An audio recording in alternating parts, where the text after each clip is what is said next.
Today's story is Home and Tour, Lost in New York,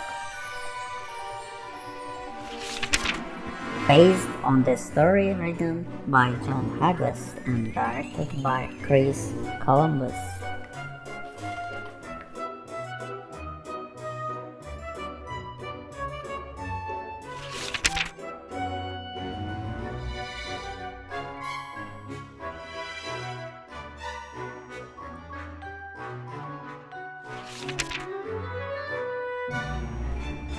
It was 3 nights before Christmas and the McAllister family was getting ready for their vacation to Florida. Everyone was busy packing. Everyone except for Kevin, who didn't want to go. "Why do we have to go to Florida for Christmas?" Kevin asked. "They have palm trees instead of Christmas trees there." "I wish I could go on my own vacation alone," Kevin shouted. "I'd have the best time of my life." But nobody listened. They went to the airport the next day. It was crowded and noisy. Kevin needed to blow his nose, so he borrowed his dad's bag and stopped to look for a tissue. His family rushed on ahead. "Wait up!" Kevin yelled, and ran after them. He thought he could see his dad's coat in the crowd. He finally caught up to his dad and boarded the plane at the very last minute. When the plane finally landed, Kevin looked out the window.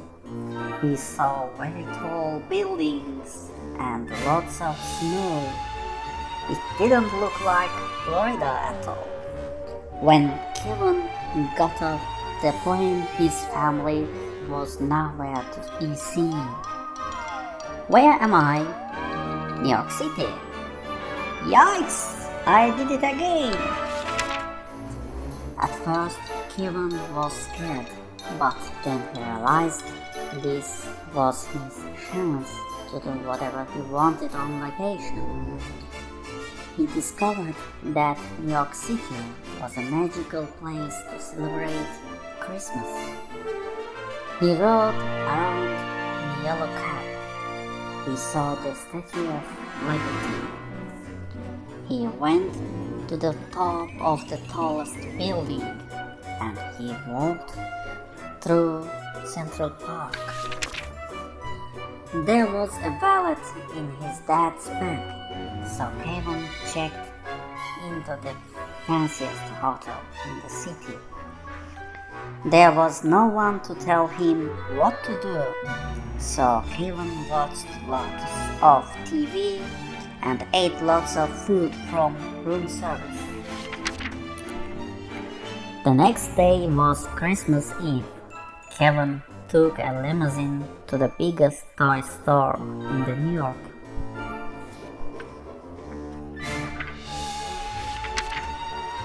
He met the store's owner, Mr. Duncan, who told Kevin that all of the money the store earned on Christmas Eve would be donated to a children's hospital. Kevin gave him his whole allowance. He thought the kids in the hospital needed it more than he did. To thank Kevin, Mr. Duncan gave him a pair of special ornaments. Turtle doves are a symbol of friendship. One dove you should keep and the other you should give to a true friend. Kevin left the store and looked at his map for directions. He wanted to visit the biggest Christmas tree in the city. Then someone tapped him on the shoulder. Kevin turned around and screamed. It was Harry and Marv, the burglars who tried to rob his house last Christmas Eve when he was home alone. Tonight we are going to rob that toy store, and this time we are not going to let you stop us. Kevin ran away as fast as he could. He ran all the way across Central Park.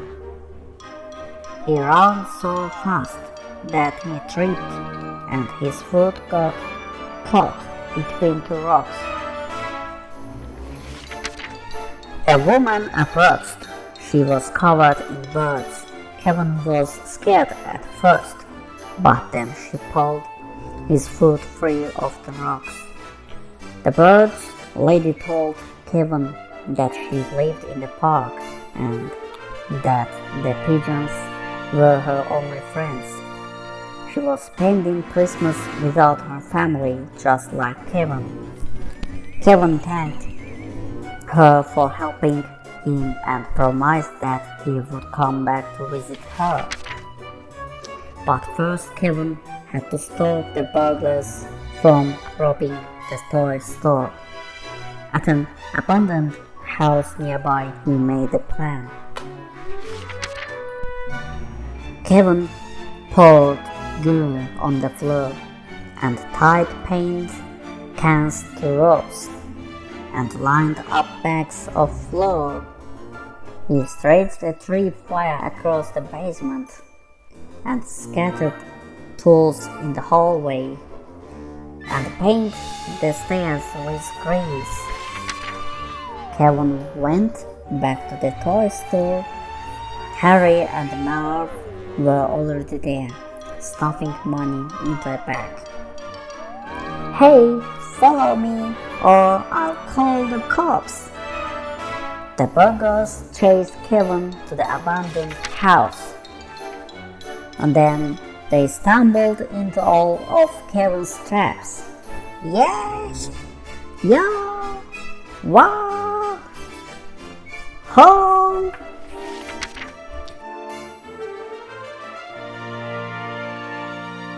Marv and Harry tripped on the tools in the hallway and slipped down the stairs that were painted with grease. But as Kevin snuck away, the burglars spotted him. They chased after him and dragged him back to Central Park. Suddenly the bird lady appeared and threw bird seed all over Harry and Marv, who were covered in gold. The pigeons swarmed Harry and Marv and pecked at them until the police arrived. It was almost midnight, which meant that it was almost Christmas.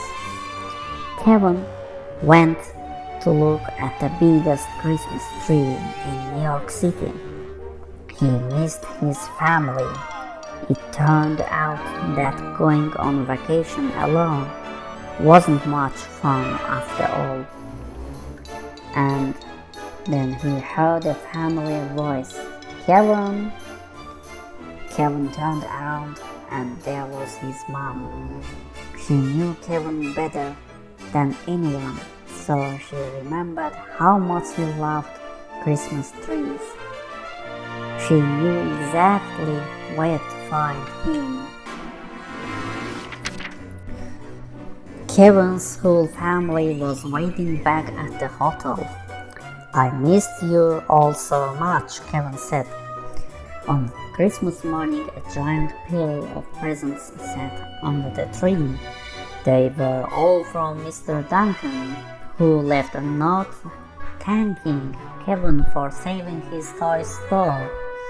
But as his brothers and sisters opened their gifts, Kevin quietly slipped away. there was someone he wanted to see. Kevin hadn't forgotten the bird lady who helped him so much.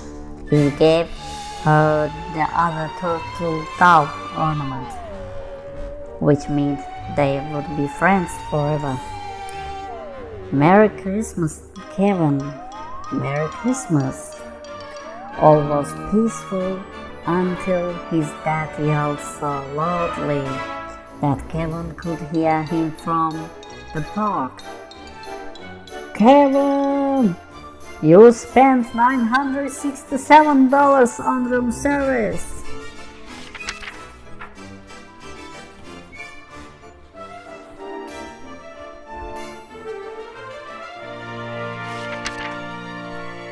Yikes! Kevin did it again.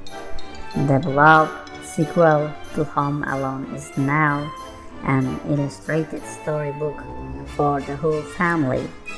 When young Kevin is separated from his family at the airport, he ends up alone in New York City for the holidays. Kevin has the time of his life until he makes a shocking discovery. The burglars who tried to rob his house last year are back. Can Kevin stop them and save Christmas with the help of some new friends?